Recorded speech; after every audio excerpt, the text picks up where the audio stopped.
Yes, guys, welcome back to the Cossy Aston podcast. My name is Cossy. Welcome back to a brand new video. We take on Aston Villa tomorrow at 6:30 p.m. as we try to stay on top of the Premier League table. Liverpool will have played and Manchester City will have played as well. In this video, we're going to be delving into the starting 11 that beats Aston Villa. Now, according to Mikel Arteta, we're suffering a few injuries in the squad, but that could be more of fatigue rather than injury. So he said there was nothing to be worried about at the moment as Arsenal fans. You have Gabriel who missed training. You have Bukayo Saka who was kicked very much in that game, but he's a little bit better. But of course, he said post-Bayern, there's some injury worries in the squad, but that shouldn't be a reason for us to go and fail to beat Aston Villa. Now, the thing with Aston Villa this season is that they've been really, really consistent with performances, and they've been really good. Under Unai Emery, they have found the right manager, and they've found the right rhythm as well. So with Arsenal, Manchester City, one thing we share in common, apart from being, table leaders for this campaign, we have also lost games to Aston Villa. Actually, Arsenal and Manchester City lost a game to Aston Villa within a space of 1 week, right? Actually, within 1 week. So that's the problem with Villa, is that they have that quality to hurt you, and they have that quality to, throw cold water into your party. Will they do it this weekend? I don't think so. I don't think they are as good anymore, and I don't think they have that quality with the players they have injured, the likes of Kamara, not in the side. Joe McGinn is coming back, and Watkins is coming back, but they also have, Europa League football to actually focus on, and they did play on Thursday. So this is the starting 11 output out there to beat this Aston Villa side without any excuses.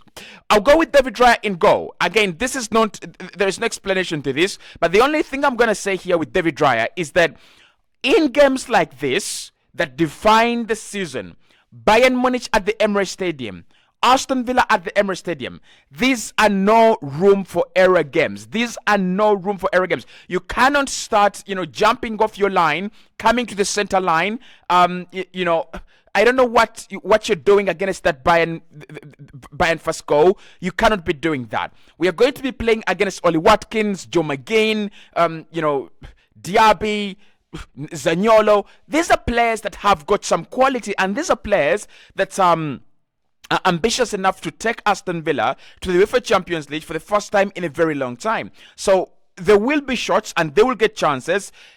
If it's a quality chance and it beats you, that's all right. But you don't have to make mistakes, and you don't want to make mistakes as a goalkeeper in this game. So David Raya in goal, no questions there. Ben White obviously has been really, really tremendous for us. Even in the Bayern game, by the way, he was absolutely impeccable. Yes, he did miss a big chance against Bayern, but I thought for him to be in that position, first and foremost, that is something that you've got to credit him for. And the fact that he realized that Saka was always going to be the center of attention. Martin Odegaard was playing a little bit deeper, and therefore there was room for the taking for him to be as advanced as he was. And I think it was still in the first half where he makes an impeccable recovery against Leroy Sané. For me, Ben White, one of the best right backs in the league right now, one of the best players at Arsenal right now, and definitely a player that should be in contention for player of the season. Not player of the season, but player of the team as well.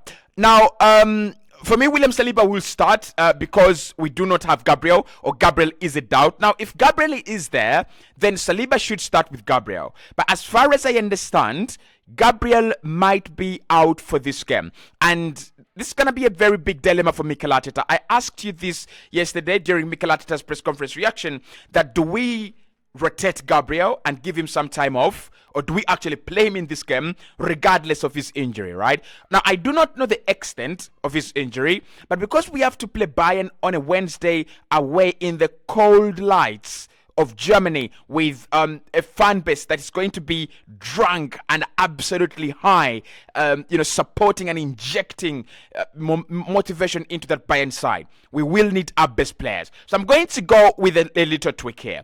How about Tomiyasu and William Saliba? I'm not saying anything here. I'm not saying anything. I'm only saying that if Gabriel Magalhaes is not available, Tomiyasu can play at centre back. Now, I've not seen Tommy at centre back in a long time, and I don't really remember the last time he played alongside William Saliba, or he played alongside anyone else at centre back. So therefore, I won't be surprised for anyone to say, Cossy, instead of Tomiyasu, why don't we play Jakub Kiwior, who is a more suited, left centre back? The problem with with Kiwior right now is that he has got, he's got his ego bruised. He's got his confidence bruised by that Bayern game. Leroy Sané absolutely, should have taken a toll against him. So you don't want to play him in a game like Aston Villa, where you have runners like Diaby, you have runners like Bailey, you have runners like Zaniolo, you have players with a lot of aggression like Joe McGinn, right? It might cost you. So I think, again, we should go with, in my opinion, we should go with Tomiyasu and Saliba if Gabriel is definitely not an option for us to go with.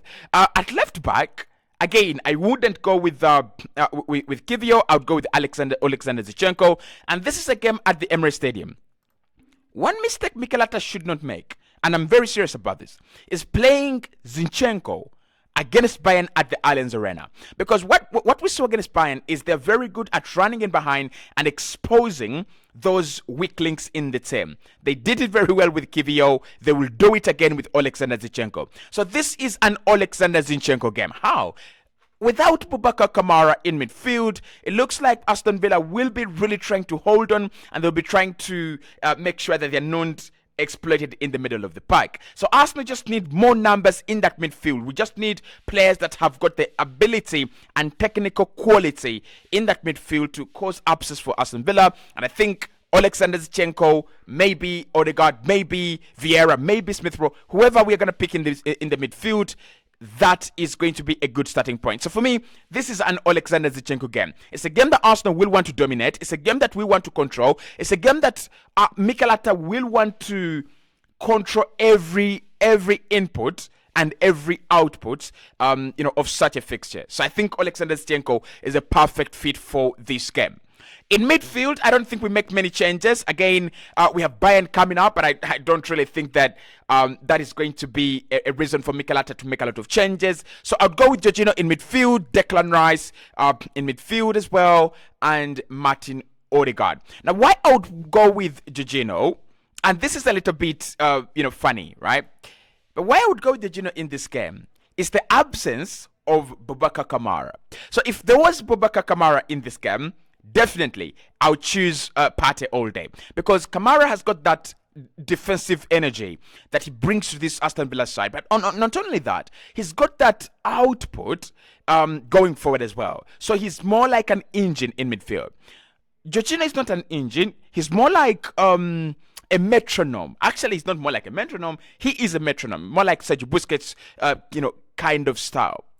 So when it comes to this Aston Villa side, with Yuri Tielemans, McGinn, and Douglas Luiz. Douglas Luiz is more like a metronome as well. If you look at his game, he's not really fighting for the ball. He's not trying to bring in a lot of physicality into games. He's actually trying to bring a lot of order. He takes very good care of the ball, and he will spot a good run from a good runner. So that's why I think Jorginho is perfect for this game. He played against Bayern. I don't want to see him against Bayern at the Allianz. Then you play him in this game. Declan Rice should be playing a little bit further forward. That is one thing we're missing from him these days. He's been playing more of a second 8/10 in some games. And I think this could be the game, right? I don't think Yuri Tielemans and McGinn are going to cause a lot of problems for us in midfield. I think Villa will sit in shape and look to catch us on the break, on the counter. So Declan Rice will have that license to go a little bit further forward and look for some goals and look for some assists as well. With Martin Odegaard, this is a game that he cannot miss. I would love him to get a rest. I would love him to be rotated, but there's no way Odegaard doesn't play this game. Like, it's an abomination for us to think, or even for me to think about, Odegaard missing out. It's an abomination. He's going to be the creative spark. He's going to be the guy that creates a lot for us. And, in the reverse fixture, I think Villa will feel confident coming into this game because they won this game. But they should also thank Martin Odegaard, because in that game, Martin Odegaard missed 3 big chances, 2 of them were tap-ins. I mean, to his standard, right? If it was an Olivier Giroud, that boy. If it was an Olivier Giroud, yeah, they're not tap-ins, right? But to Martin Odegaard's finishing standards, they were tap-ins and it failed. So, and again, Arsenal got a late equalizer with Kai Havertz, but that was ruled out. I think it was offside or handball, something like that. And yeah, but with all that being said, Odegaard has got to play, and he's got to play much better than he did.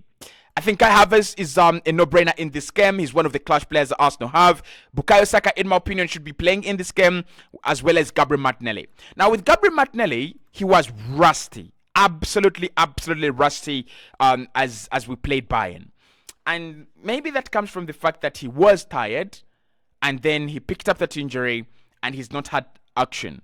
But he's one player out, I think that is going to be very important against Villa. He's one player that I think is going to be very important against Bayern in midweek. And again, is one player that's going to be important for Arsenal in the running. So with Martinelli in this game, Villa are very good, are a very good team. But they also have the same problems as Arsenal have defensively. Players like Luca Digne, they're so good in terms of, coming forward, whipping in crosses, and creating the difference. But defensively, you can exploit them and you can actually expose them. So that's what I want from Gabriel Martinelli in this game. That is what he's supposed to do down that left-hand side. Aston not created a lot of chances and a lot of goal-scoring opportunities down the left-hand side. And for me, that should change. We should be able to do better, right? I think the likes of Gabriel Martinelli are good players. The likes of, Leandro Trossard are good players. If we can start creating and scoring more goals on the left-hand side, it will make more sense and it will be much better. So for me, that is my starting 11 that beats this Aston Villa side. I would go with David Raya in goal, no question there. I would go with Alexander Zinchenko, Tomiyasu to replace Gabriel, Saliba and White to keep their positions, Jorginho, Rice and Odegaard to keep their positions as they started in midfield against Bayern. Gabriel Martinelli starts again. Kai Havertz, keeps his position. I think he has 8 yellow cards. He's 2 yellow cards away from, a double suspension. And Bukayo Saka, who was kicked a lot in that Bayern game, I expect him to be fit for this one as well. The players that we need to take care of, for me, is Diaby, Bailey, and Watkins. Those are the 3 players. Watkins has been in the form of his life. And Mikel Arteta will know this. Arsenal coaches will know this. If you don't take care of Watkins, it will be the equivalent of Liverpool not taking care of Skamaka. And then at the end of the game, Klopp says, we were poor. We were bullied. They deserve to win. Of course they deserve to win. Their biggest centre forward was left to roam around unattended to. They deserve to win. So take care of Ollie Watkins. Leon Bailey is a threat on the wings. Obviously, we know that. Make sure you take care of him. And by the way, this got me thinking. Maybe Arsenal, as we look to sign a winger in the summer, Leon Bailey could be an option. I mean, we are looking for someone to back up Martinelli and Saka, known to start. So Leon Bailey coming in from Aston Villa and trying to change the status quo, keep pushing Martinelli and Saka. That could be a very good shot. But of course, in this game, it's not about signing him. It's about keeping him quiet. Of course, Moussa Diaby, we know the quality that Moussa Diaby has and what he brings to this Aston Villa side.